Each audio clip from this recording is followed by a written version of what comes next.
Teror Siti Sundari. Malam itu Ramli belum juga tertidur.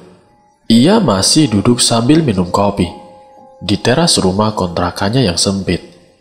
Sesekali dia memainkan asap rokoknya, membentuk bulatan-bulatan kecil, membesar kemudian memudar, dan lenyap di hembus angin malam yang mulai menusuk tulang. Pikirannya menerawang jauh, melampaui masa-masa di mana dia hidup tenang. Sebagai anak seorang kepala desa, dia begitu dihargai dan menjadi kebanggaan teman-teman seusianya. Dia juga yang selalu dijadikan andalan dalam setiap keributan antar kelompok pemuda kampung.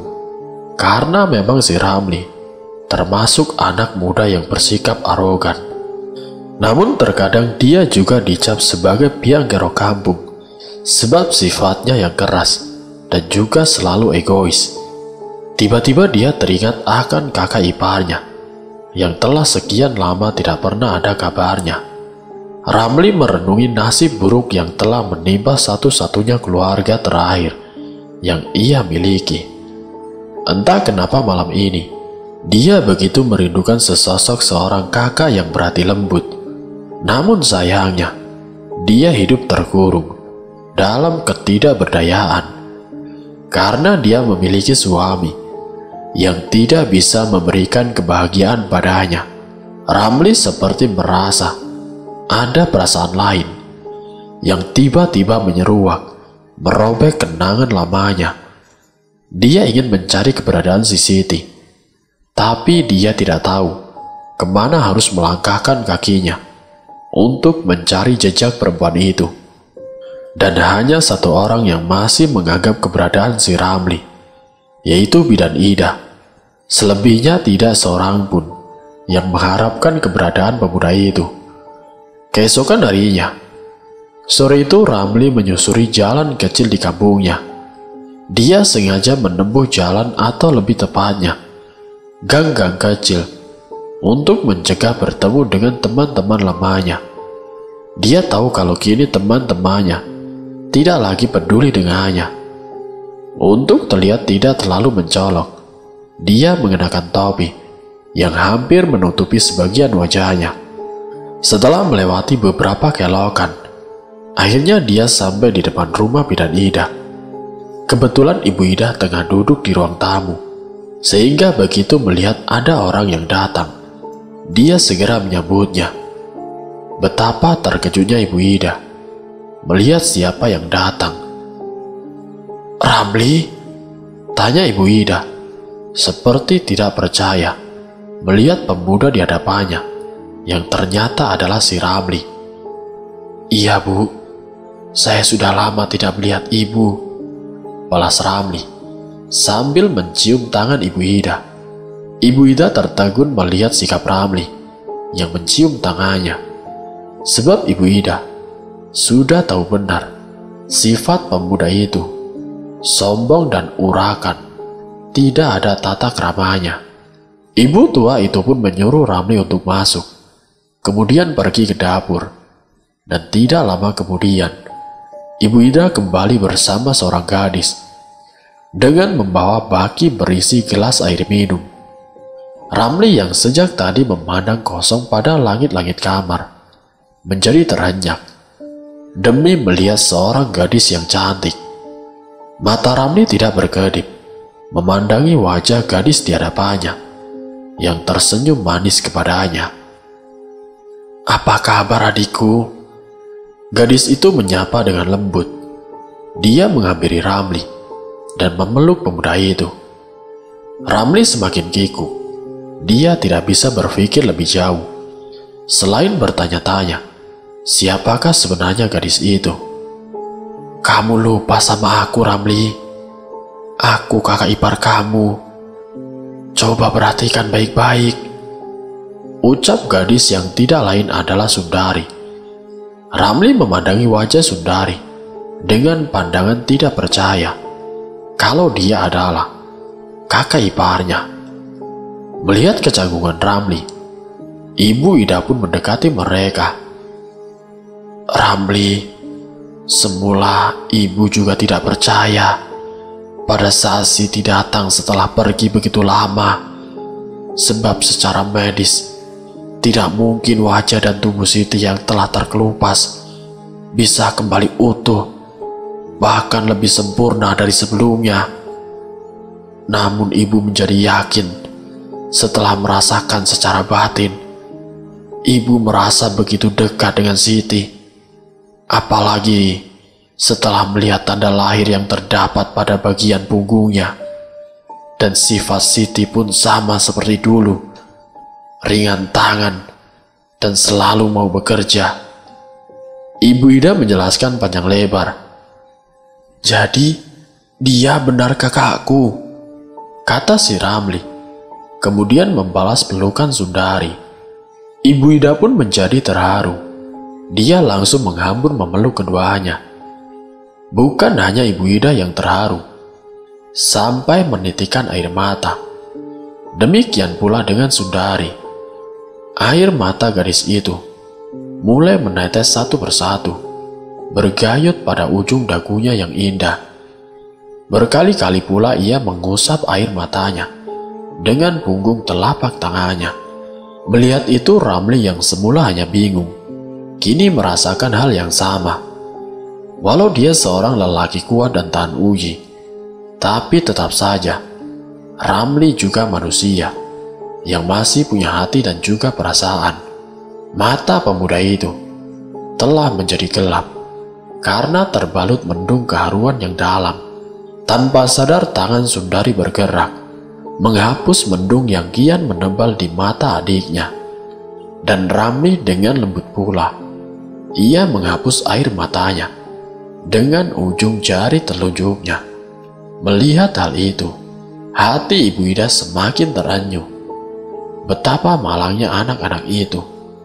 Dia juga ingat akan nasibnya menjelang usianya yang semakin senja, karena dia pun kini bisa dibilang hidup sebatang kara, karena anak gadisnya yang semata wayang itu kini ikut bersama suaminya yang bertugas sebagai tenaga medis di Kalimantan. Untunglah Sundari hadir mengisi kesunyian hatinya dan juga jiwa yang mulai kering. Andaikan Ramli juga bisa tinggal bersamanya, tapi itu tidak mungkin, karena dia tahu kalau anak itu sudah tidak lagi disukai oleh warga sekitar. Namun Ibu Ida menangkap sesuatu hal yang ganjil pada kedua orang pemuda yang dulu terikat sebagai kakak dan adik ipar. Ibu Ida merasa ada pandangan berbeda dalam tatapan mata keduanya. "Ya, semoga saja firasatku ini benar," kata suara hati Ibu Ida. Ternyata apa yang terfikir oleh Ibu Ida agaknya akan menjadi kenyataan. Sundari memandang wajah Ramli dengan sayu. Dia sama sekali tak mau melepaskan pelukannya dari tubuh adik iparnya. Begitupun dengan Ramli, tubuhnya yang berperawakan atletis itu sepertinya tidak rela kalau melepaskan pelukan tangannya di tubuh Sundari. Memang kata hati lebih indah dari kata yang terucap dari lidah. Mereka tengah merasakan itu. Teramat banyak pertanyaan yang terlintas dalam benak mereka berdua. Namun tidak satupun yang dapat terucap dengan lidah yang biasanya pintar merangkai kata-kata. Lidah mereka keluh untuk berucap, untuk mengungkapkan sebaris kata-kata. Sebaris kata yang begitu mudah diucapkan saat kita tidak memilih rasa. Namun sebaris kata itu akan tersekat di kerongkongan dan menjadi batuk-batuk kecil yang sebenarnya tidak mereka inginkan. Sundari menutup mulutnya yang pura-pura batuk dan terlepas dari pelukan si Ramli. Ibu Ida hanya tersenyum melihat anak-anak muda yang mungkin akan menjadi bagian dari hari-harinya.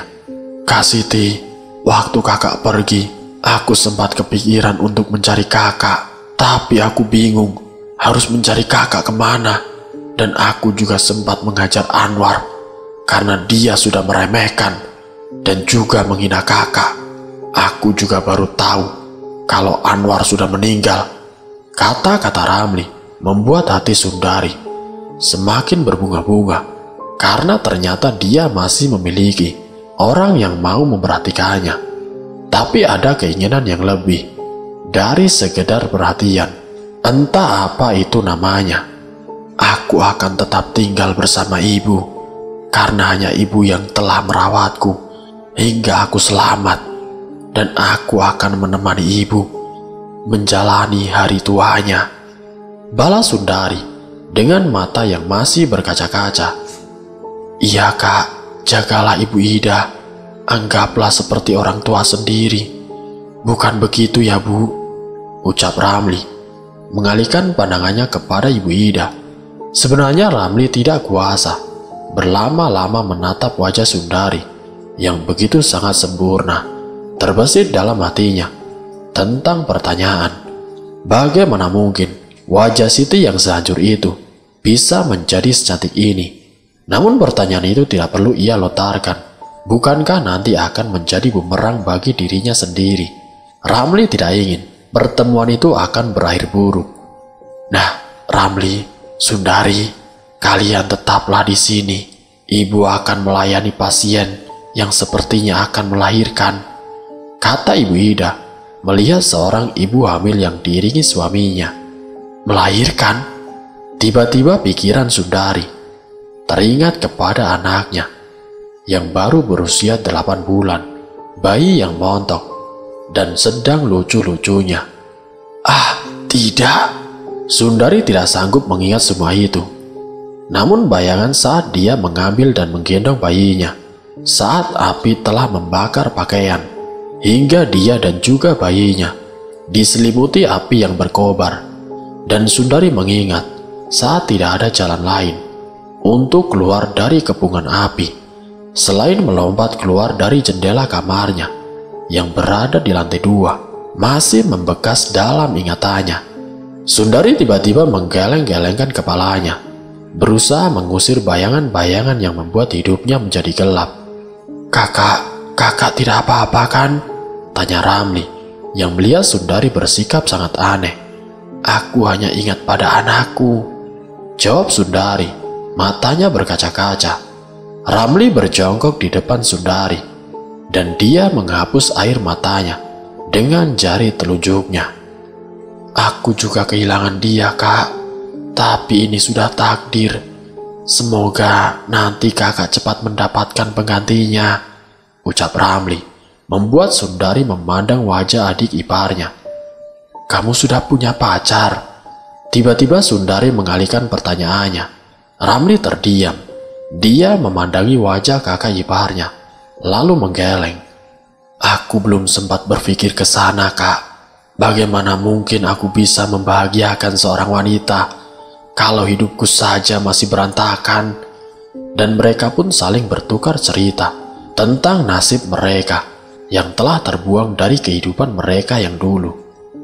Andai kita bisa hidup bersama seperti dulu lagi. Ucapan itu meluncur begitu saja dari bibir Sundari yang membuat Ramli terpana terdiam tidak mengerti. Itu tidak mungkin kak, kecuali kita menikah, maka kita bisa hidup bersama, jawab Ramli asal tanpa arah dan tentu saja membuat Sundari terkejut. Menikah? Balas Sundari mengulangi kata-kata Ramli. Maksudku... Ramli termakan kata-katanya sendiri hingga ia menjadi gugup. Mulai genit deh adikku, memang kamu mau barang bekas kakakmu, jawab Sundari berseloroh. Ternyata ucapan Ramli tadi dapat mencairkan kebekuan suasana hati mereka. Asal hati kakak, bukan tetap hati yang dulu. Loh, memang ada hati yang bekas. Ramli hanya tersenyum. Dia sendiri merasa bodoh dengan ucapannya. Wah, kelihatannya anak-anak ibu sudah mulai bisa ketawa lagi nih. Ibu jadi senang dan rasanya ibu tidak mau kehilangan kalian. Tanpa sepengetahuan mereka, Ibu Ida sudah berada di ruangan itu. Iya ini bu, adik aku ini sudah belajar merayuku, Sundari menimpali. Baguslah. Berarti ibu tidak akan kehilangan kalian berdua. bila kalian dipersatukan kembali. Ah, ibu, balas Sundari dengan wajah bersemu dadu. Aku jadi malu, lanjutnya, namun senyumannya tetap mengembang. Tentu saja aku akan tetap di sini, karena semua dendam dan juga sakit hatiku ada di sini, kata Sundari dalam hati. Biasanya jam 10 Sundari sudah terlelap di kamarnya, tapi malam ini sepertinya ada yang berbeda. Dia masih duduk di depan meja rias, masih memandangi kecantikan wajahnya. Dia begitu kagum dengan kesaktian sang penguasa alam arwah yang telah memberikan kehidupan baru. Namun untuk apa semua ini, jika tidak ia manfaatkan dengan sebaik mungkin? Kecantikan dan keindahan bentuk tubuhnya baru ia manfaatkan untuk menghabisi si Anwar, seorang yang telah menculik dan membuangnya. Pikirannya jauh menerawang. Dia juga berhak hidup layak, hidup sebagaimana mestinya. Dia ingin tinggal di sebuah rumah mewah, ditambah dengan harta yang berlimpah. Aku ingin menguasai kampung ini, biar mereka menghormatiku, seperti mereka menghormati almarhum mertuaku.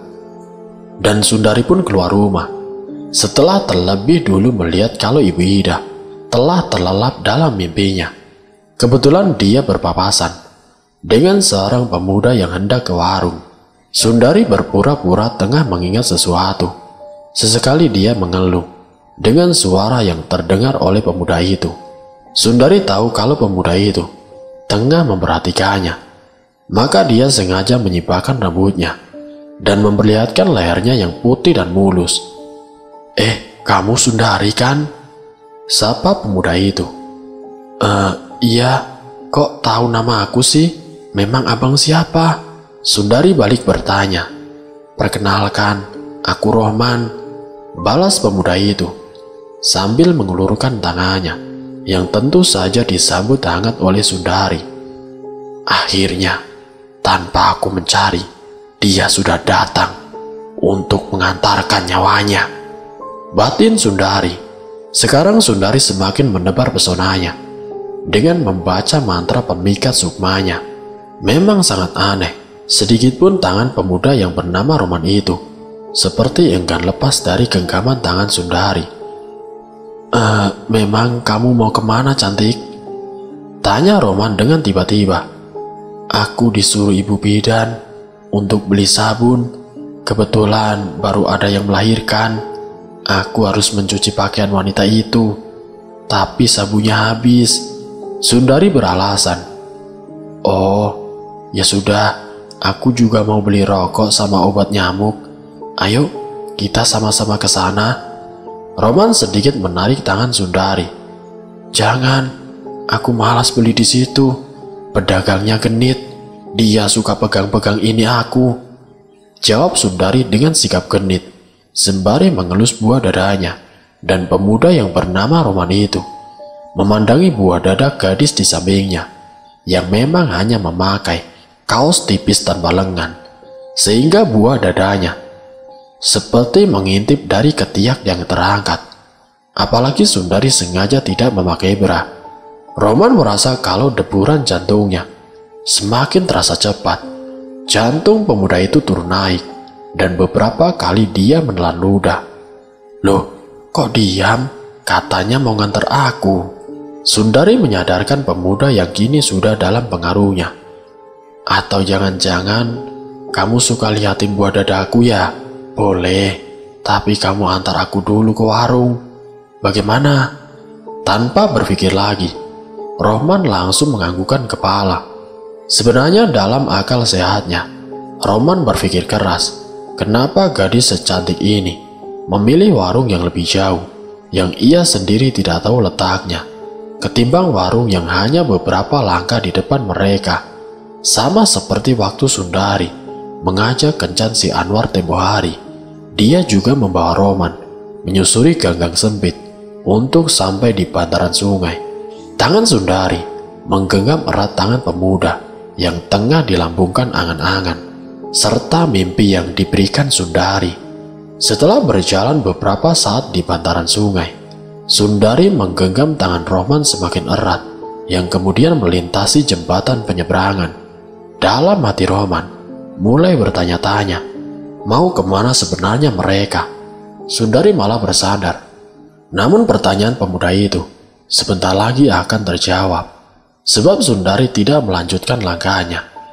Ketika berada di tengah-tengah jembatan, Sundari malah bersandar pada besi pembatas jembatan. Matanya menatap bulan yang tengah bersinar dan ditemani ribuan bintang yang berkelip menghiasi langit malam. Kenapa kita berhenti di sini? Terus sebenarnya kita mau ke warung mana sih? Tanya Roman penasaran. Sudahlah, kita tidak usah ke warung lagi.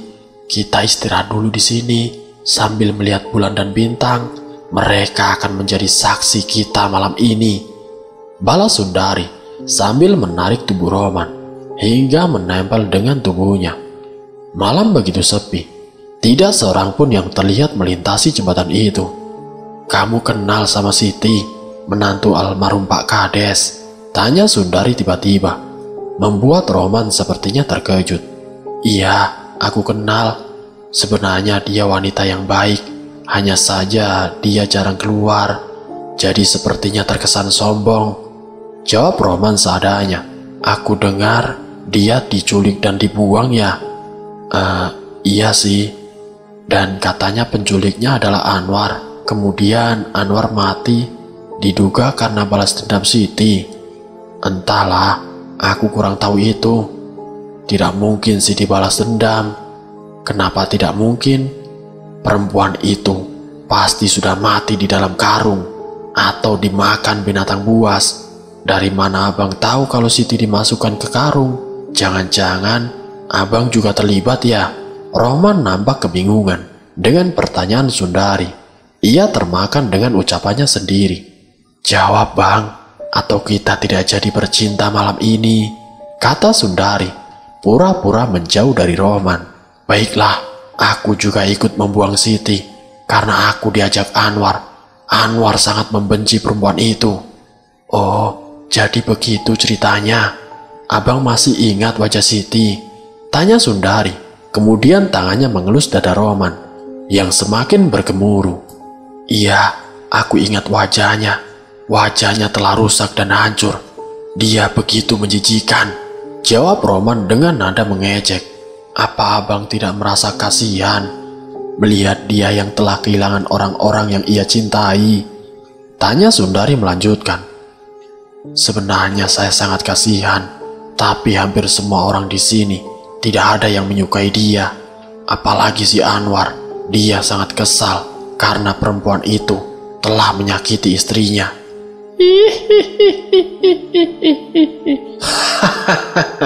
Ternyata kalian semua harus aku musnahkan, terutama kamu.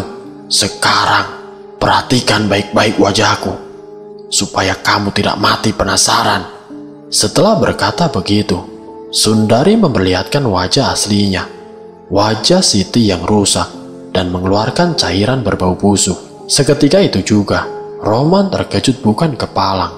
Dia tidak bisa untuk menghindar, karena tubuhnya yang terhalang besi pembatas jembatan. Belum lagi tangan Sundari yang kini mencekal lehernya. Roman berusaha mendorong tubuh Sundari dengan kuat, namun tenaga Sundari jauh lebih kuat. Sebentar lagi kamu akan mengikuti Anwar ke neraka, tapi kamu harus mandi dulu. Sundari menyeringai, memperlihatkan gigi-gigi taringnya yang tajam. Tidak, jangan bunuh aku, teriak Roman yang panik. Sebelum kamu aku lempar ke bawah sana, aku akan meminum darahmu sampai kering. Sundari dengan cepat menciumi leher Roman yang sudah tidak bisa bergerak dan cerp. Taring-taring tajam Sundari dengan cepat menghujam di leher pemuda yang seketika itu bergelonjat. Cukup lama bibir Sundari menempel di lehernya, sampai akhirnya tubuh Roman terkulai kehabisan darah. Sundari membiarkan tubuh pemuda itu melorot jatuh, dan untuk beberapa saat dia merasakan kehangatan dan juga kenikmatan darah segar dari leher Rohman. Setelah itu dia mengangkat tubuh pemuda malang itu dan melemparnya ke bawah. Tubuh Rohman melayang sesaat, kemudian jatuh ke arus sungai yang malam itu agak deras. Sundari menikmati pemandangan yang menurutnya sangat indah, menikmati jasad Rohman yang timbul tenggelam terbawa arus sungai yang semakin lama semakin jauh dan menghilang dalam aliran sungai yang berkelok. Sundari memandang ke langit, menatap bulan yang ikut tersenyum, seperti senyum bibir Sundari yang masih menyisakan darah segar. Kemudian sambil tertawa panjang, dia pun dengan cepat meninggalkan tempat itu. Namun sayang, ketika ia membuka pintu, Ibu Ida tengah duduk di kursi di ruang tamu. Sejenak Sundari tertegun. Dia harus mencari alasan agar perempuan tua itu tidak menaruh curiga padanya. Ibu, kenapa ibu belum tidur? Ujar Sundari berpura-pura heran. Ibu tadi terbangun dan melihat pintu kamar kamu terbuka. Ibu lihat, ternyata kamu tidak ada. Ibu pikir kamu ke toilet, tapi tidak ada juga. Jadi ya, ibu duduk nungguin kamu. Anu loh bu, tadi aku merasa gerah. Jadi ya aku keluar cari angin, dan sekarang aku ngantuk. Ayo bu, kita tidur lagi. Tunggu, kamu sebenarnya dari mana? Coba lihat mulut kamu, belepotan seperti itu, merah seperti darah lagi. Ups, Sundari baru sadar. Dia belum sempat membersihkan darah Rohman dari mulutnya. Oh, iya bu, tadi aku habis makan bakso. Saking enaknya aku jadi jilatin saus itu. Ya sudah bu, aku mau bersihkan mulut dulu. Sundari cepat meninggalkan Ibu Ida dan bergegas pergi ke toilet. Dan benar juga apa yang dikatakan ibu.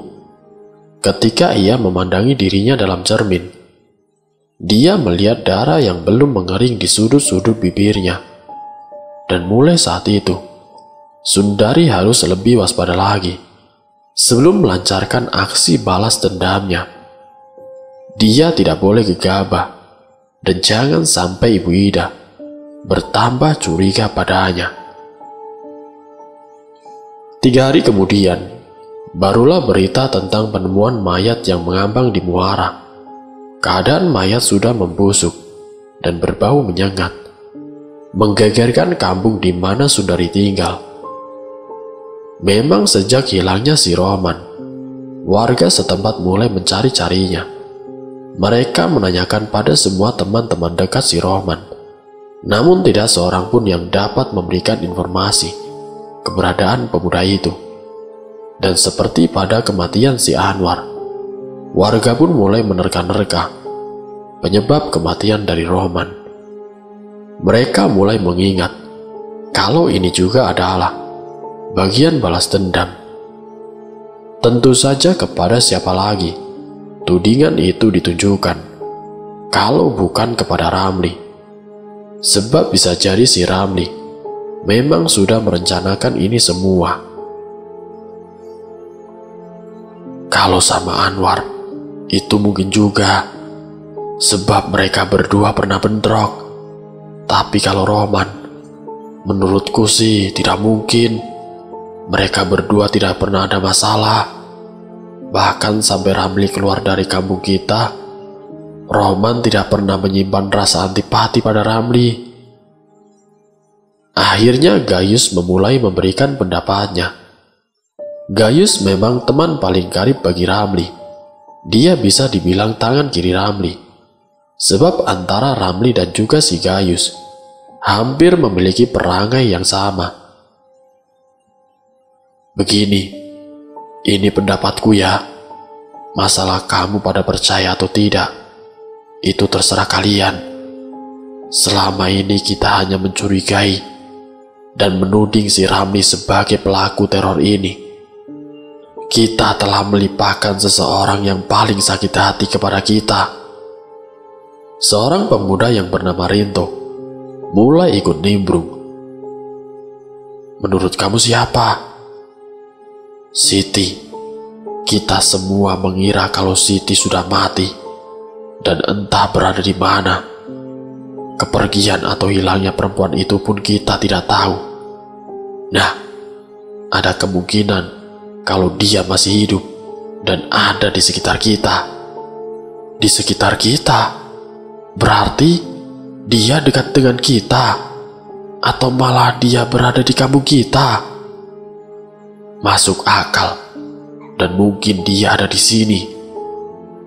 Argumen itu mendapat tanggapan serius dari warga.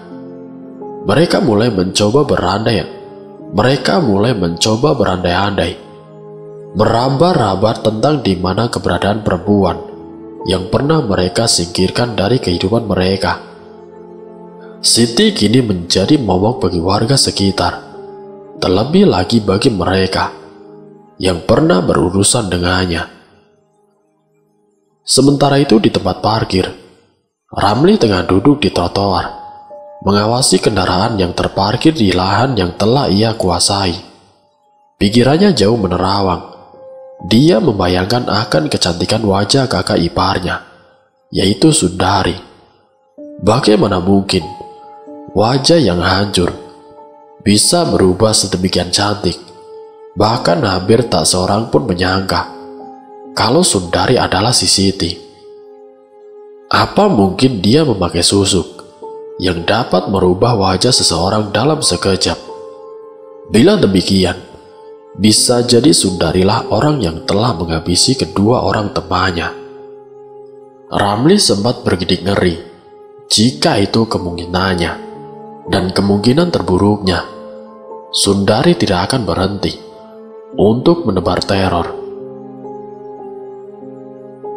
Ramli tersenyum sendiri, sebab sakit hatinya yang belum ia lampiaskan ternyata sudah ada yang telah mendahuluinya.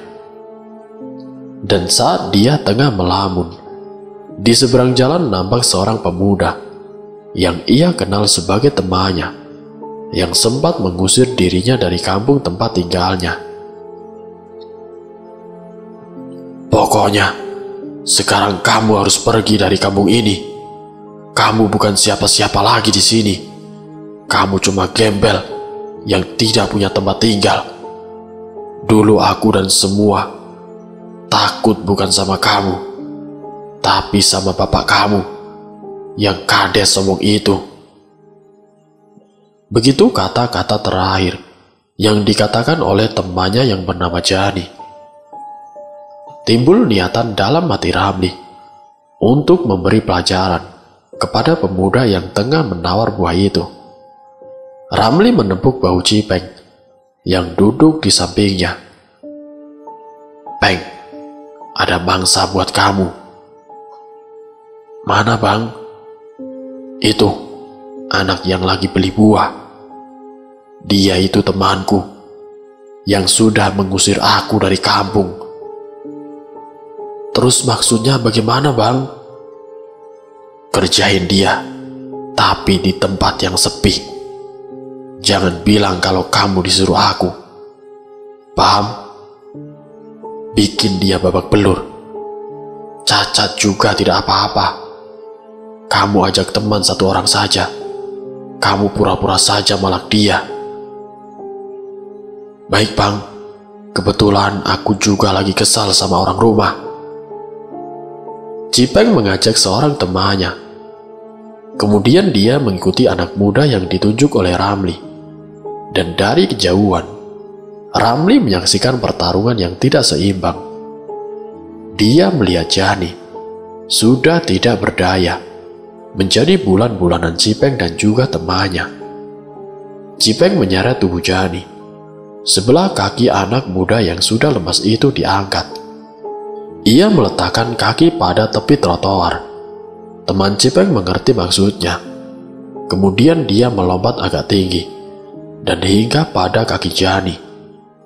Jani menjerit setinggi langit, membuat beberapa orang di sekitar tempat itu mendatangi mereka. Ramli tersenyum puas melihat tubuh Jani yang sudah tidak berdaya. Pemuda itu meraung keras menahan rasa sakit karena tulang kakinya telah dibuat patah. Beberapa orang kemudian membantu menggotong pemuda itu, dibawa ke sebuah angkot dan dibawa ke rumah sakit. Kalau Sundari bisa, mengapa aku tidak? Ramli berkata dengan dirinya sendiri. Warga semakin resah. Teror kematian belum juga reda. Kini warga, terutama pemuda-pemuda kampung itu, mulai menjadi resah. Dan sebagian pemuda sudah mulai yakin kalau pelaku penganiayaan itu adalah ulah si Ramli. Namun sebagian lagi tetap menolak anggapan itu karena mereka selama ini belum pernah bertemu dengan Ramli sejak dia tersingkir dari kampung itu. Kita jangan gegabah dan terburu-buru menuduh Ramli. Kita tidak punya bukti. Bahkan menurut si Jani, dia dikeroyok gara-gara melawan saat dipalak. Nah, bagaimana kita bisa menuduh dia? Darto yang semula hanya diam, kini ikut buka pendapatnya. Sementara itu ayahnya Roman, yang notabene sebagai jawara kampung, juga tengah berunding bersama orang-orang yang dianggap sepuh. Saya masih penasaran dengan kematian anak saya. Kok bisa dia mati dan ditemukan di muara? Kalau ada yang menganggap Rohman bunuh diri, itu tidak mungkin. Sebab saya sebagai orang tuanya tahu benar kalau dia baik-baik saja dan tidak punya masalah, kata ayah si Roman. Tanpa mereka sadari, seorang wanita muda turut mendengarkan obrolan mereka. Wanita itu adalah si Romla, istri dari almarhum si Anwar. Maaf loh Pak, saya ikut memberikan masukan sedikit. Mengingat suami saya meninggal secara tragis pula. Suami saya pernah kesal dengan Siti waktu perempuan itu mendorong saya sampai jatuh di warung. Suami saya sempat bilang kalau dia akan membuang perempuan itu. Saya juga mendengar kalau dia bisik-bisik sama Roman. Cuma saya tidak tahu kemana mereka membawa si Siti. Dari sinilah mereka mulai menemukan titik. Meski belum terang, namun mereka bisa mengembangkan dengan bertanya. Barangkali ada yang pernah mendengar rencana mereka. Di luar dugaan pula, seorang anak kecil ikut jeletuk obrolan orang-orang tua itu. Dia adalah adik Roman yang paling kecil. Adik tahu kemana Bang Rohman dan Bang Anwar membawa Mbak Siti, kata bocah lelaki yang baru berumur 10 tahunan. Kamu tahu dari mana? Tanya ayahnya, yang juga orang tua Roman. Dari Bang Rohman sama Bang Anwar. Mereka bisik-bisik. Tapi adik sempat mendengar. Kemana mereka membawa Siti? Cadas. Adik lupa cadas apa? Mungkin maksudnya cadas pangeran. Seorang anak muda dengan cepat memotong. Nah, iya betul. Cadas pangeran. Anak kecil itu berseru. Tapi tempat itu jauh dari sini. Dengan apa mereka membawa perempuan itu? Kalau soal itu tidak penting, mereka bisa menyewa mobil atau apalah. Sekarang bagaimana caranya kita menyelidiki perempuan itu untuk memastikan apakah dia masih hidup atau sudah mati? Mereka kembali berembuk untuk mencari solusi. Begini saja, kita yang masih muda dan demi rasa setia kawan, saya akan memikirkan itu, kata pemuda yang segera menyatakan gagasannya. Keesokan harinya, Dua anak muda menyusuri jalan setapak yang terdapat di kawasan Cadas Pangeran. Berkali-kali mereka mengelap keringat yang mulai membasahi wajahnya karena penat setelah melakukan pencarian yang belum membuahkan hasil. Bahkan mereka sudah merasa dahaga karena perjalanan yang mereka tempuh sudah cukup jauh merambah hutan yang semakin jauh semakin lebat pepohonan dan semakin gelap pula karena sinar matahari hanya menerobos dari celah-celah dedaunan. Akhirnya mereka memutuskan untuk beristirahat sejenak sambil berharap menemukan aliran air untuk mereka minum. Sebab persediaan air yang mereka bawa kini telah habis. Dan setelah agak lama beristirahat, salah seorang dari mereka melihat sebuah gubuk kecil di tempat yang agak jauh dari tempat duduk mereka. Dia membangunkan temannya, kemudian menunjuk ke arah gubuk tadi. Tanpa pikir panjang lagi, mereka pun mendekati gubuk itu. Dan setelah mereka semakin dekat, kini terdengar suara seorang wanita tengah bersenandung, menyanyikan sebuah kidung berbahasa Sunda. Syair tembang yang dinyanyikan wanita itu begitu penuh penghayatan, pelan namun menyimpan sesuatu yang membuat bulu kuduk kedua pemuda bergidik. Mereka melangkah sambil berjinjit agar tidak menimbulkan suara. Kemudian mereka mengintip dari celah dinding yang terbuat dari anyaman bambu.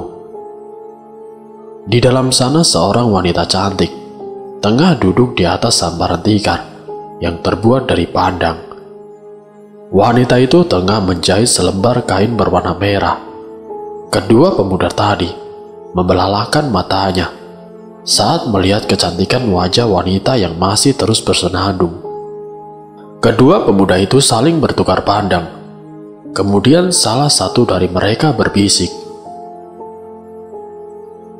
"Rezeki, kita tidak dapat menemukan Siti, tapi kita bisa menikmati cewek itu," ujarnya penuh menahan nafsunya.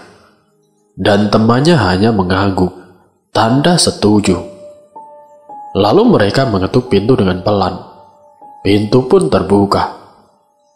Seorang wanita yang tidak lain adalah Nyai Ayunda keluar sambil tersenyum penuh arti. "Oh, ada tamu. Silakan masuk." Nyai Ayunda mempersilahkan mereka untuk duduk di atas tikar. Lalu dia ke dalam, membawa 2 gelas air untuk tamunya. "Minumlah, kelihatannya kalian haus. Tapi sayang, aku tidak punya makanan. Aku belum sempat mencarinya," kata Nyai Ayunda sambil memainkan lidahnya, membuat kedua pemuda itu semakin ingin menikmati bibir Nyai Ayunda. "Tidak apa-apa. Kita sudah kenyang dengan melihat wajah kamu yang cantik dan bibir kamu yang sensual," balas salah satu pemuda itu. Kalian bisa saja. Kalian kan cuma melihat bibir aku, belum juga menyentuh. Masa bilang kenyang?" Nyai Ayunda sengaja menggoda. "Kalau boleh, aku mau mencobanya." "Tentu saja boleh. Aku memang sengaja menunggu pria yang bisa membuatku puas. Karena sudah lama aku hidup dan tinggal sendirian di sini," ucap Nyai Ayunda sambil mulai melucuti pakaiannya. Sampai yang tersisa hanya pakaian dalamnya. Kedua pemuda itu pun tidak sabar. Mereka juga menanggalkan pakaian mereka. Nyai Ayunda merebahkan tubuhnya. Tangannya menggapai kedua pemuda itu yang langsung berebut untuk menindihnya. Tapi Nyai Ayunda kembali duduk dan menempelkan jari telunjuknya pada salah satu seorang pemuda itu. "Tunggu dulu, aku belum mengenal kalian. Dan ada tujuan apa kalian datang ke tempat ini?" tanya Nyai Ayunda yang membuat kedua pemuda itu menekan bagian bawah tubuhnya. Kami mencari seorang wanita yang kabarnya 2 tahun yang lalu dibuang di tempat ini, tapi kami tidak tahu tepatnya di mana. Oh, siapa nama wanita itu? Sebab aku juga pernah melihat wanita dengan wajah luka parah. Dia bernama Siti. Wajahnya rusak karena korban kebakaran. Lalu, kenapa kalian baru mencarinya sekarang? Apakah kalian ingin membawanya pulang? Tidak, ada dugaan kalau dia masih hidup dan dia melakukan balas dendam. Jadi kami ingin memastikannya, apakah dia masih hidup atau sudah mati. Oh, begitu. Menurut aku wajar kalau dia membalas sakit hatinya, karena aku juga seperti dia. Tapi, mana mungkin wanita secantik kamu mereka buang? Mungkin mereka sudah gila. Hahaha. Berarti kalian juga gila. Apa maksud kamu? Coba perhatikan baik-baik wajahku ini. Setelah berkata demikian, Nyai Ayunda memperlihatkan wajahnya yang rusak. Betapa terkejutnya kedua pemuda tersebut demi melihat wajah wanita yang kini nampak menakutkan. Salah seorang dari mereka, pemuda yang berada agak di belakang, segera beringsut mundur. Dia melihat temannya sudah berada dalam posisi yang berbahaya. Dia juga bingung, mau melakukan apa. Kamu boleh menikmati tubuhku yang mulus ini, tapi nanti, setelah aku mencongkal kedua biji matamu, karena mata kamu telah membuat nafsumu untuk memberdayai aku. Wajah Nyai Ayunda yang buruk semakin buruk, dan membuat pemuda di hadapannya gemetar, demi melihat kuku-kuku jari wanita itu, yang terus memanjang dan runcing, laksana mata pisau. Pemuda itu berniat untuk melepaskan diri dari pelukan Nyai Ayunda. Namun, dengan cepat Nyai Ayunda menancapkan kuku-kukunya pada kedua kelopak mata pemuda itu. Darah menyembur seketika dari kedua kelopak matanya yang bolong. Hahaha. Nyai Ayunda tertawa puas sambil memperlihatkan 2 biji mata kepada pemuda yang sudah di ambang pintu. Beruntung pemuda itu masih memiliki tenaga untuk segera kabur. Dia berlari sambil berteriak histeris, kemudian minta tolong. Namun tidak seorang pun yang mendengar teriakannya, karena memang tidak seorang pun yang berani memasuki kawasan tersebut. Pemuda yang ternyata bernama Jajang itu baru tiba di rumah setelah tengah malam. Dia belum bisa menjawab pertanyaan dari ibunya. Kelihatannya dia masih tegang, mengingat peristiwa yang mengerikan. Dan baru setelah sang ibu memberikan segelas air, dia baru bisa berbicara, namun dengan terputus-putus. Kamu ini sebenarnya kenapa, Jang? Seperti orang habis melihat hantu saja kamu, kata ibunya, memerhatikan wajah anaknya yang seakan menyimpan rasa ketakutan yang sangat. Jamil, Bu, Jamil. Iya, ada apa dengan Jamil? Matanya Tenang, Jang. Kenapa dengan mata Jamil? Mata Jamil telah dicukil, Bu. Aku. Dan dengan terbata, Jajang menceritakan kejadian yang baru saja menimpa sahabatnya. Ibunya hanya terpaku, terdiam membisu, seakan terbawa oleh suasana yang dialami anak dan juga temannya. Selanjutnya kabar bahwa Siti masih hidup dan melakukan balas dendam. Bukan hanya warga saja yang resah, Namun di sisi lain, Sundari malah tersenyum puas. Dia tidak menyangka kalau Nyai Ayuda telah membantu membalaskan dendam kesumaannya. "Terima kasih Nyai," kata Sundari dalam hati. Dia pun merencanakan untuk membuat warga menyesal karena telah menghinanya.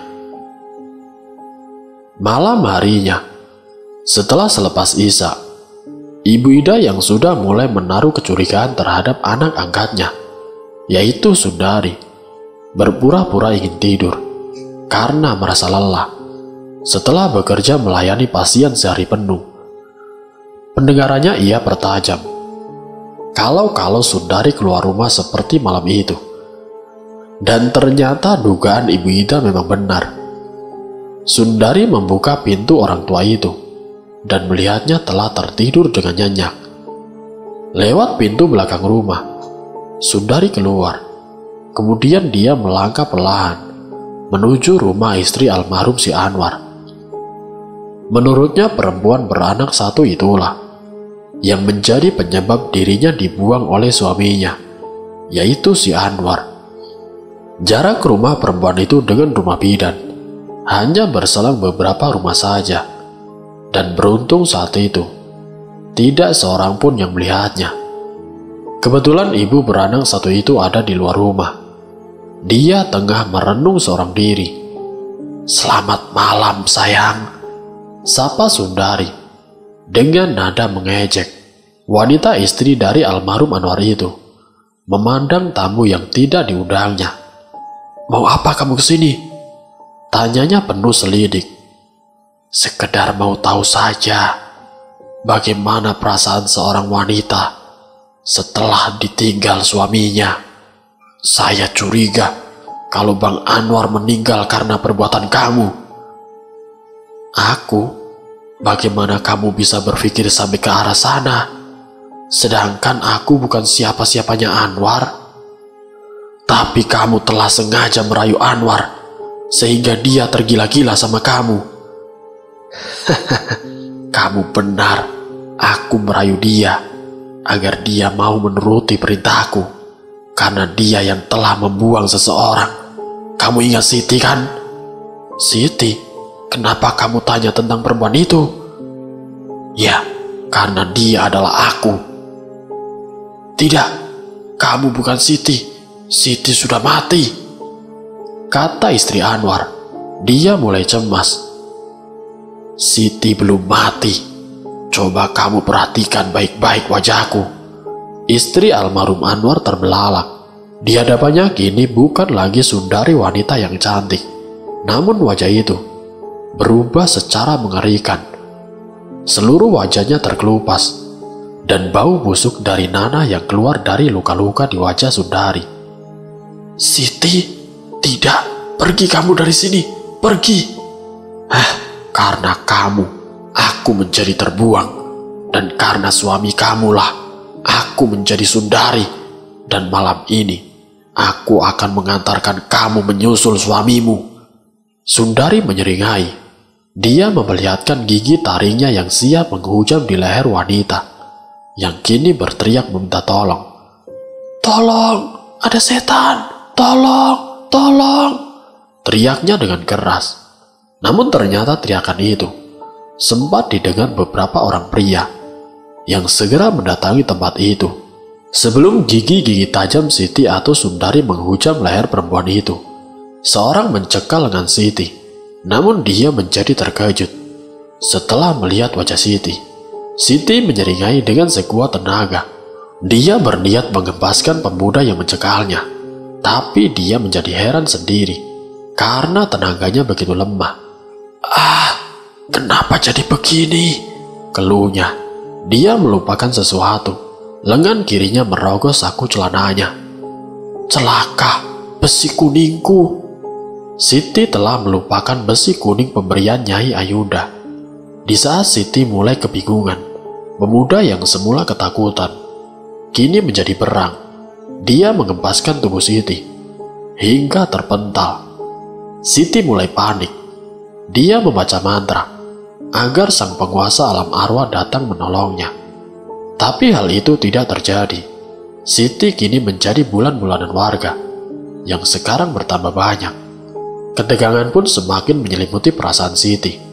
Dia tidak tahu lagi nasibnya setelah ini. Namun di saat Siti dalam keadaan tidak berdaya, tiba-tiba seorang pemuda menyeruak di antara kerumunan warga. "Berhenti! Ternyata kalian semua pengecut, beraninya hanya sama cewek. Apa kalian tidak punya rasa kasihan melihat cewek yang sudah tidak berdaya?" Semua mata terbelalak lebar setelah tahu siapa yang berbicara. "Ramli," ucap Siti yang lemah. Pemuda yang ternyata adalah si Ramli segera membangunkan si Siti yang telah meringkuk di tanah. "Ayo, siapa di antara kalian yang merasa jagoan? Aku Ramli tidak bakalan mundur sejengkal pun demi menolong dia. Kalian pada tidak punya hati. Ayo, cepat, siapa yang mau ngadepin aku?" Tidak seorang pun dari mereka yang mau melayani kemarahan si Ramli, karena tidak ada yang mencegahnya. Akhirnya Ramli segera membawa si Siti. "Tunggu Ramli, aku harus mengambil sesuatu di rumah Ibu Ida." Siti batuk-batuk. Sebelah tangannya memegangi dadanya yang sakit. Sesampainya mereka di rumah Ibu Ida, orang tua itu sudah berdiri di ambang pintu. "Kalian kenapa anak-anakku?" tanya Ibu Ida. Dia terlihat cemas sambil ikut membimbing si Siti. Ibu Ida memandangi wajah Siti yang nampak ketakutan. Kemudian orang tua itu pun mengambil air hangat yang telah dicampuri antibiotik. "Siti telah dikeroyok warga, Bu. Kebetulan saya berniat mau menengok dia dan ibu," saut si Ramli. "Saran ibu, sudahi dendam di hatimu. Hiduplah dengan damai bersama ibu, dan ibu akan semakin bahagia karena mendapat kabar bahwa anak mantu dan cucu ibu akan pulang. Rumah ini akan semakin ramai dengan kehadiran kalian," ucap Ibu Ida dengan wajah ceria. "Iya, Bu," jawab Siti dengan lirih. Malam itu Ramli sudah izin kepada Ibu Ida untuk bermalam di rumahnya. Khawatir kalau-kalau ada orang yang berniat jahat kepada si Siti. Waktu sudah lebih dari angka 1. Ramli masih duduk di ruang tamu, sementara Ibu Ida sudah tertidur sejak tadi. "Ramli adikku, aku berterima kasih karena kamu telah menolongku." Tanpa disangka, Siti pun belum tidur kiranya, dan Ramli semakin terkejut setelah melihat wajah Siti sudah kembali cantik. "Kakak, bagaimana mungkin kakak bisa sembuh dalam waktu sekejap, Kak?" Siti tidak menjawab. Dia memandangi si Ramli yang juga tengah berpikir apa sebenarnya yang telah terjadi kepada diri Siti atau Sundari. Tentu saja Siti bisa berganti wajah dalam sekejap, karena dia cukup dengan memegang besi kuning, pemberian dari Nyai Ayunda. Sundari duduk di sebelah Ramli, yang jantungnya bergemuruh melihat kecantikan wajah kakak iparnya. "Kakak, sebaiknya kakak menyudahi balas dendam ini. Bukankah orang yang telah membuang kakak sudah mati? Tinggallah di sini bersama ibu dan anaknya," kata si Ramli, menekan perasaannya terhadap Sundari. "Kamu benar adikku, dendamku sudah terbalas. Namun untuk tinggal bersama Ibu Ida, itu tidak mungkin. Apalagi sekarang warga sudah tahu siapa aku. Aku tidak mau ibu yang telah banyak menolongku akan terkena imbas dari perbuatanku," balas Sundari. Wajahnya begitu dekat dengan wajah Ramli yang juga mengharapkan itu. "Jadi, kemana kakak rencananya akan pergi?" Sundari tidak menjawab pertanyaan dari Ramli. Wajahnya semakin mendekat, dan tanpa merasa malu, dia menempelkan bibirnya pada adik iparnya, yang memang telah membuatnya jatuh hati. Ramli merasa canggung menerima ciuman hangat dari Sundari, karena dia merasa tidak pantas melakukan itu. Dia merasa begitu menghormati Sundari, yaitu sebagai kakak iparnya. Namun di sisi lain, Ramli juga seorang manusia normal, dan wajar kalau di dalam jiwanya berkobar api dan hasrat kelelakiannya. Kini Sundari semakin menekan bibir si Ramli, sehingga mau tidak mau, Ramli pun mulai terbakar. Ramli tidak lagi mampu menahan nafsunya, maka dia pun menyambut lidah Sundari. Suara batuk Ibu Ida mengejutkan mereka, dan sontak keduanya melepaskan pelukannya masing-masing. Ibu, aku kira ibu sudah tidur, kata Sundari, menutupi rasa canggung dan malu. Iya, ibu tadi sudah tidur, tapi ibu ingat kamu. Apakah kamu masih kesakitan? Makanya ibu bangun, dan ternyata kalian sudah mulai asik-asikan, sungut Ibu Ida. Ibu, aku jadi malu. Kenapa harus malu, nak? Justru ibu merasa senang kalau ternyata kalian bisa saling menerima. Ramli terdiam. Dia tidak bisa berkata apa-apa. Sementara Sundari masih menekan perasaannya yang berkecamuk. Hasratnya begitu kuat untuk segera mendapatkan tempat pelampiasan. Angin seketika bertiup cukup kencang, sehingga membuat jendela yang semula tertutup menjadi terbuka, dan pintu pun berderit, membuka dengan sendirinya. Seorang pemuda tampan tampak berdiri di ambang pintu. Tubuh pemuda itu terlihat diselimuti cahaya keputihan. Pemuda tampan dengan penampilan layaknya seorang pangeran. Dia mendatangi mereka yang ada di dalam. Sundari yang sudah tahu siapa pemuda itu segera menghampirinya. Kakang Gentapati, ada apakah gerangan sehingga Kakang sampai menemui aku? Tanya Sundari yang langsung bergayut di bahu lelaki itu. Apa kamu sudah lupa, Sundari, kalau malam ini adalah saatnya untuk kita? Kata Gentapati mengingatkan. Oh, tentu tidak, Kakang. Hanya saja barusan aku mendapatkan halangan. Apakah ada yang telah menyakiti kamu, anak manis? Katakan saja, biar dia mati di tanganku. Tidak, Kakang. Aku hanya lupa membawa sesuatu, sehingga aku tidak bisa memanggil Kakang untuk meminta pertolongan. Ramli dan Ibu Ida terperangah melihat pemuda yang terlalu tampan dengan ukuran orang pada umumnya. Apalagi jika dilihat dari pakaiannya yang tidak lazim. Ibu Ida pun serta-merta menduga kalau pemuda itu bukan manusia biasa, apalagi datang pada malam hari. Ibu Ida lebih berpikir kalau pemuda itu adalah makhluk dari alam lain. Namun anehnya, dia bisa terlihat secara nyata. Namun Ramli berpikir yang lain.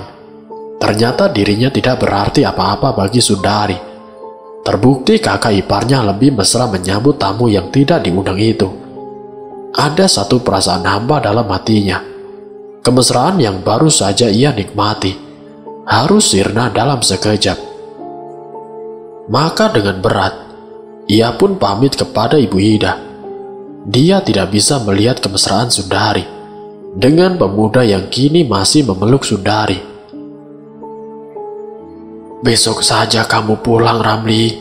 Sekarang sudah malam. Lagi pula kamu sudah berjanji untuk menemani Sundari. Balas Ibu Ida, mengerti perasaan si Ramli. Namun dengan berat hati, Ibu Ida melepaskan kepergian si Ramli. Ramli menatap tajam pada pemuda tampan yang masih berdiri di ambang pintu. Kamu mau kemana, Ramli?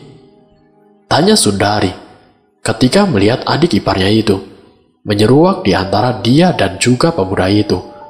Dan tanpa melihat kepada Sundari, Ramli melangkah. Ramli, tunggu Ramli, seru Sundari. Aku tahu kamu cemburu sama dia kan? Ucap Sundari, membuat Ramli tidak mengerti.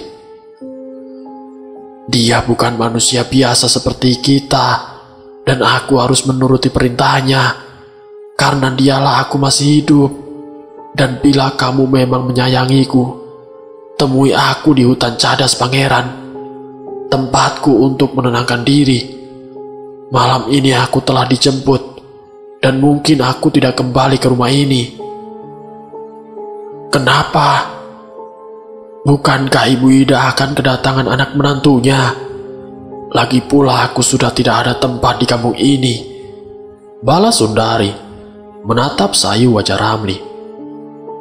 Kakak benar, kita sudah tidak punya tempat di kampung ini.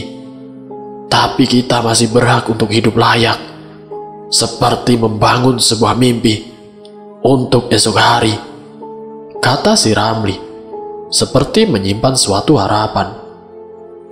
Kita? Tanya Sundari, mengulang pertanyaan si Ramli. Tapi pemuda itu telah melangkah pergi dan menyisakan tanda tanya di hati Sundari.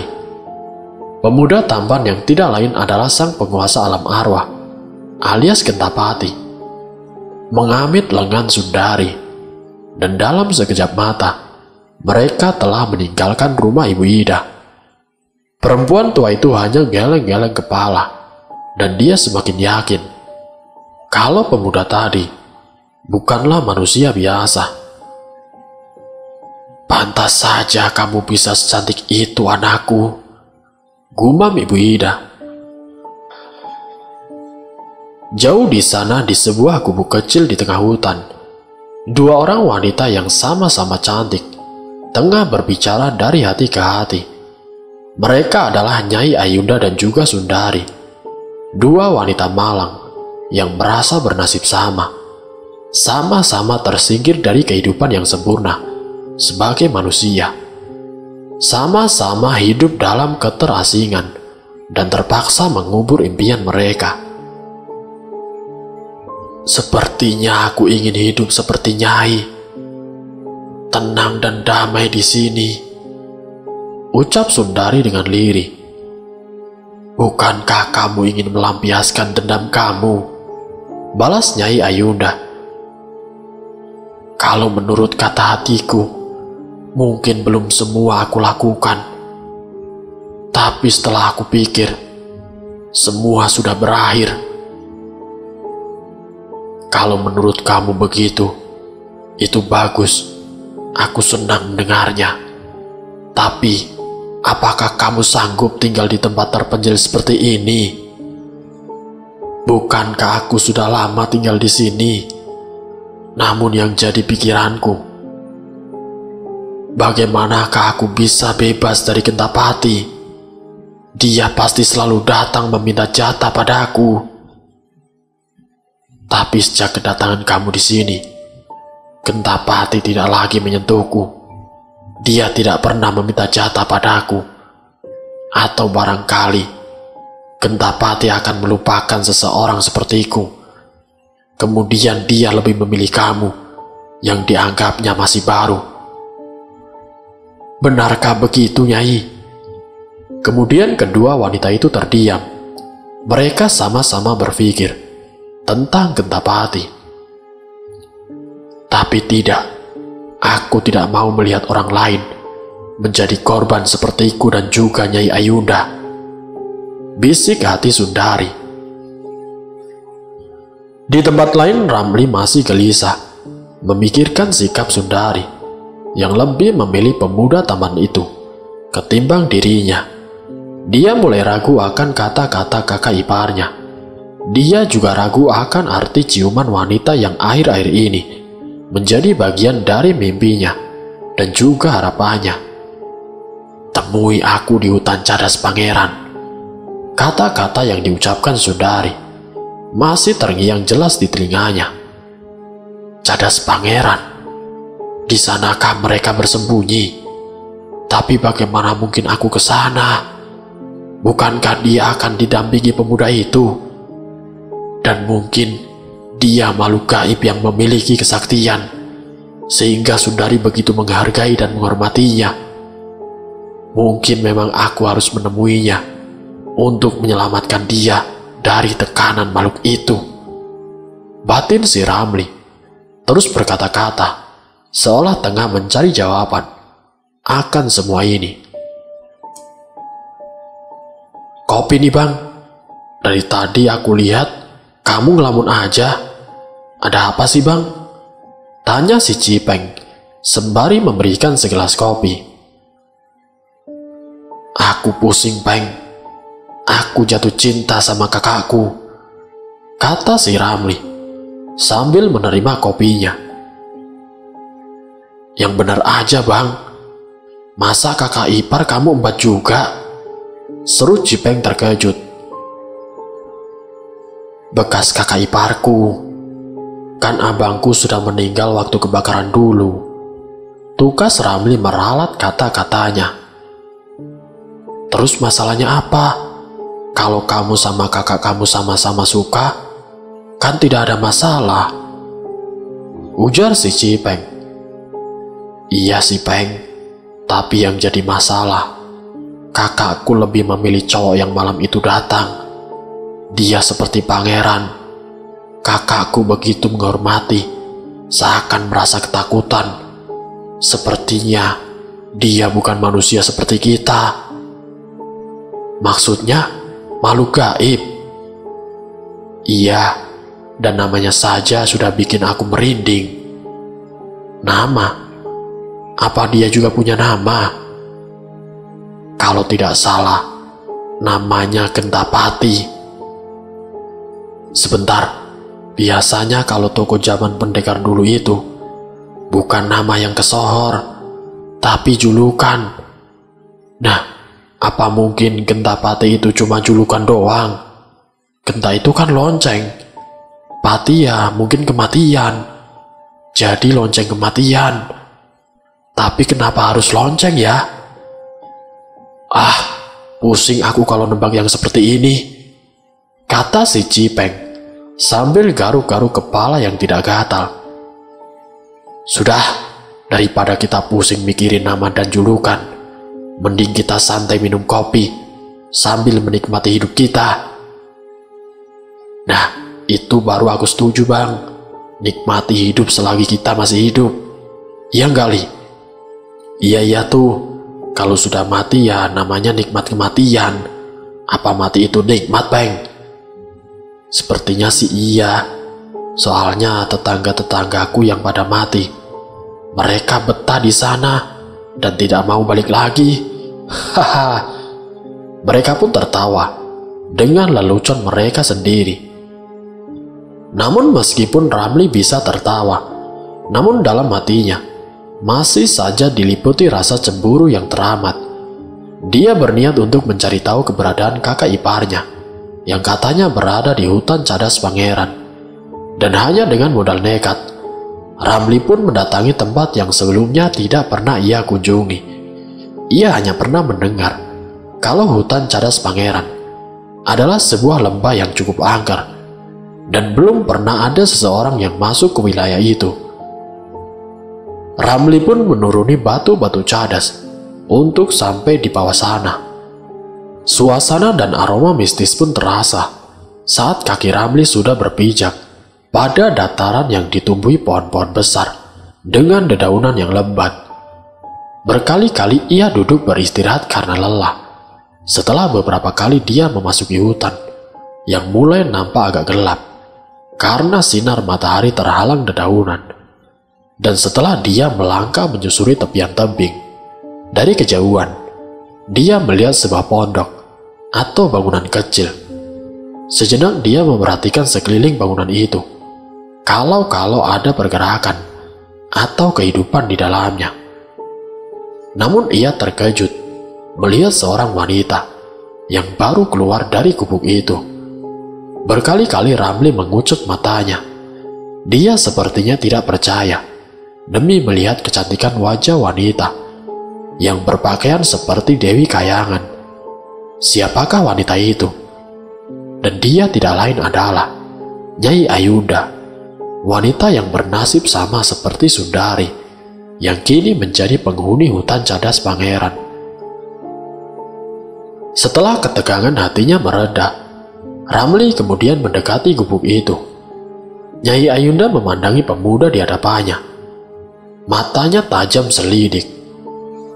"Siapa kamu, anak muda? Apa yang kamu cari di tempat ini?" tanya Nyai Ayunda. Dia menaruh sikap waspada. Namaku Ramli. Aku mencari seorang wanita bernama Siti Sundari. Dia berpesan agar aku mencarinya di tempat ini." "Ramli, tunggu. Sepertinya aku pernah mendengar nama itu." "Iya, Sundari pernah bercerita kalau kamu adalah satu-satunya keluarganya yang tersisa. Sebaiknya kamu masuk dulu sambil menunggu dia kembali." Nyai Ayunda mengajak Ramli duduk di atas tikar pandan dan menyuguhkan minuman dengan cemilan ketela rebus. Berkali-kali Ramli berdecak mengagumi kecantikan wajah wanita yang sudah tidak lagi muda itu. Namun meskipun begitu, Nyai Ayunda masih memiliki pesona dan daya tarik yang kuat untuk memikat lawan jenisnya. Matanya begitu hidup dalam setiap lirikan. Senyum Nyai Ayunda seakan menggoda dengan ujung lidah yang selalu membasahi bagian bibirnya yang berwarna merah muda, laksana buah mangga yang kini tengah ranum. Berkali-kali Ramli harus memalingkan wajahnya. Ia tidak ingin terjebak oleh daya pikat perempuan di hadapannya. "Oh iya, namaku Nyai Ayunda. Aku sudah lama tinggal di tempat ini. Sama seperti kakak kamu, aku juga adalah korban kebiadaban lelaki." Nyai Ayunda pun menceritakan kenapa dirinya sampai tinggal di tempat sesunyi ini. "Maaf Nyai, kalau boleh aku tahu, bagaimana mungkin wajah Sundari yang telah rusak bisa kembali menjadi cantik, bahkan lebih cantik dari sebelumnya?" tanya Ramli penasaran. "Sebenarnya ini rahasia, tapi mengingat kamu mempunyai niat baik bagi Sundari, aku akan mengatakan kalau semua ini adalah bantuan dari makhluk gaib sang penguasa alam arwah atau yang bergelar Gentapati. Tanpa pertolongan dia, kami sudah mati. Tapi bagaimana jika aku ingin membawa kembali kakakku, Nyai? Apakah mungkin makhluk itu mengizinkannya?" "Entah, rasanya mustahil, sebab orang yang masuk ke wilayah ini sulit baginya untuk keluar dengan selamat." Ramli termenung mendengar kata-kata Nyai Ayunda. "Tapi ada kemungkinan hal itu terjadi, sebab cinta bisa mengalahkan segalanya," lanjut Nyai Ayunda. Tidak terasa waktu pun semakin bergeser menjadi malam, dan Ramli memutuskan untuk membawa Sundari dengan segala resiko yang akan ia hadapi. Dia tahu kalau melawan makhluk itu berarti kematian baginya. Namun si Ramli sudah tidak lagi memperdulikan keselamatan dirinya. Malam semakin larut, udara pun semakin dingin. Nyai Ayunda memandangi wajah Ramli yang kini sudah terlelap. Berkali-kali Nyai Ayunda meletakkan lidahnya. Ada hasrat yang bergejolak di dadanya. Ia ingin melampiaskan pada pemuda itu, namun alam sadarnya masih bisa menolaknya. Dia tahu kalau Ramli adalah adik iparnya Sundari dan menyimpan perasaan cinta dalam pada Sundari. Maka dia hanya bisa melakukan persetubuhan dengan Ramli melalui alam bawah sadar pemuda yang tengah terlelap itu. Ramli pun terlihat dalam tidurnya yang gelisah dan sesekali mendesah. Tiba-tiba angin bertiup sangat kencang, seakan hendak merobohkan gubuk itu. Nyai Ayunda segera menghentikan aktivitasnya yang tengah meremas buah dadanya sendiri.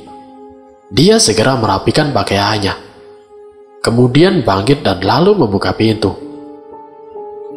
Di luar sana Nyai Ayunda melihat kedatangan Sundari bersama seorang pria tampan yang tidak lain adalah Gentapati. Nyai Ayunda tersenyum menyambut keduanya. Aku mencium bau manusia di dalam rumah ini. Apakah ada yang berani masuk wilayahku, Cahayu? Tanya Gentapati pada Nyai Ayunda. Ampun, Kang. Dia adik dari Sundari. Dia datang untuk membawa Sundari dari tempat ini, balas Nyai Ayunda. Adik?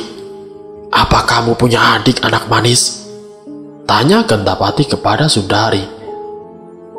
Iya, Kang. Dia adik iparku. Dan kami berdua sama-sama terbuang dari sisi kehidupan bermasyarakat. Kami ingin hidup bersama, bukan sebagai kakak beradik lagi, tapi kami ingin membangun sebuah rumah tangga dalam keterbatasan kami. Untuk itu, maukah Kakang memberikan aku kebebasan?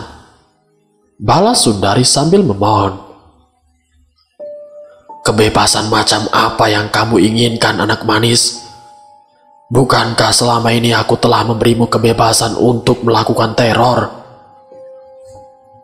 Kebebasan, Kang, agar Kakang melepaskan aku dari belenggu perjanjian dengan Kakang dan membiarkan kami pergi dari sini untuk hidup bersama dengan adik iparku. Tentu saja boleh, tapi dengan satu syarat. Dia harus mengalahkanku. Hahaha. Gentapati tertawa panjang, sangat menggema. Gema itu masuk ke dalam mimpi Ramli yang tengah bertarung melawan Gentapati. Berkali-kali Ramli jatuh bangun, menjadi bulan-bulanan sang penguasa alam arwah itu, yang memang bukan tandingannya. Namun di saat dalam keadaan kritis itulah, Ramli melihat ada sesuatu yang bersinar di tengah-tengah jantung Gentapati. Ramli melihat sebuah benda kecil, seperti liontin, yang bergantung pada untaian kalung. Liontin berbentuk seperti genta atau lonceng, terus berpendar, memancarkan sinar yang menyilaukan mata Ramli. Ramli mendapat firasat kalau liontin emas yang berbentuk lonceng itu kemungkinan adalah pusaka yang membuat makhluk gaib itu teramat sakti. Maka tanpa pikir panjang lagi, Ramli dengan cepat meloncat. Dia bermaksud untuk meraih liontin yang dipakai Gentapati. Dan lalu kemudian, bah! Ramli terjatuh kembali. Dia membuka matanya dan mendapatkan dirinya masih berada di atas tikar pandan. Ramli tersadar kalau tadi dia cuma bermimpi. Namun kesadaran yang lain telah menantinya saat dia melihat siapa yang berdiri di depan pintu gubuk itu. Gentapati. Ramli tidak sadar mengucap nama itu. Ternyata nyalimu cukup besar juga, anak muda. Benarkah kau datang untuk membawa pulang kakakmu Sundari? Tanya Gentapati yang masih berwujud manusia. Iya, aku datang untuk membawanya kembali dalam kehidupan manusia, dan kami akan hidup bersama kembali seperti dulu, balas si Ramli tanpa rasa takut sedikit pun. Tentu saja jawaban si Ramli membuat Gentapati tertawa terbahak. Ternyata nyalimu cukup besar juga, anak muda. Tapi akan aku lihat keberanianmu setelah tahu siapa aku sebenarnya. Setelah berkata demikian, Gentapati memutar tubuhnya. Mula-mula hanya perlahan, semakin lama semakin cepat, dan tubuh Gentapati pun menjadi lenyap. Kini di hadapan Ramli telah berdiri sosok raksasa dengan tubuh tinggi besar, berambut panjang hingga menyentuh lutut. dan makhluk itu memiliki sepasang mata berwarna merah, semerah seperti darah. Di sudut bibirnya yang tebal, terdapat taring-taring yang tajam. Namun yang membuat Ramli tertarik ialah liontin emas berbentuk genta itu, yang kini juga membesar, mengikuti postur tubuh makhluk yang berjuluk penguasa alam arwah. Hebat, hebat kau anak manusia. Ternyata kau juga tidak menjadi takut melihat wujud asliku. Sekarang, bersiaplah untuk mati di tanganku. Makhluk tinggi besar itu mengangkat kakinya tinggi-tinggi. Dia bermaksud untuk menginjak tubuh Ramli. Namun Sundari mencegahnya dengan memeluk tubuh makhluk itu. Kakang, tolong jangan celakai dia, Kakang. Biarkan dia pergi dari sini, Kakang, kata Sundari memohon. Namun kiranya kemarahan sang penguasa alam arwah sudah tidak bisa lagi dibendung. Ia mengibaskan tangannya, mendorong tubuh Sundari hingga terlempar dan jatuh tepat di hadapan si Ramli. Ramli merangkul kakak iparnya dengan penuh rasa kasih. Berpura-puralah kamu baik padanya. Rampas liontin lonceng di kalungnya dan lemparkan kepada benda yang keras, bisik si Ramli di telinga Sundari. Sundari bingung dengan permintaan si Ramli, namun ia tidak banyak tanya. Dia segera menghampiri makhluk tinggi besar itu dan lalu berkata, Ampun Kang, adikku sama sekali tidak bermaksud menantangmu. Dia hanya ingin melihat keadaanku saja, Kang. Dan aku sudah memutuskan untuk tetap tinggal di sini bersama Kakang Gentapati. Sundari berlutut di hadapan makhluk itu. Dia memohon dengan sikapnya yang sedih dan sangat meyakinkan. Maka kemarahan makhluk tadi sedikit mereda. Dadanya turun naik, tanda tengah mengendalikan nafsunya untuk membunuh si Ramli. Setelah itu Sundari bangkit dan mengelus dada makhluk yang penuh bulu-bulu kasar itu. Perlahan wujud raksasa itu kembali menjelma sebagai Gentapati. Sundari masih terus mengusap-ngusap dada Gentapati yang masih telanjang. Matanya tetap memandang si Ramli. Dan tibalah saatnya Ramli memberikan tanda dengan anggukan kepala. Secepat itu pula, Sundari mengambil resiko yang sangat tinggi.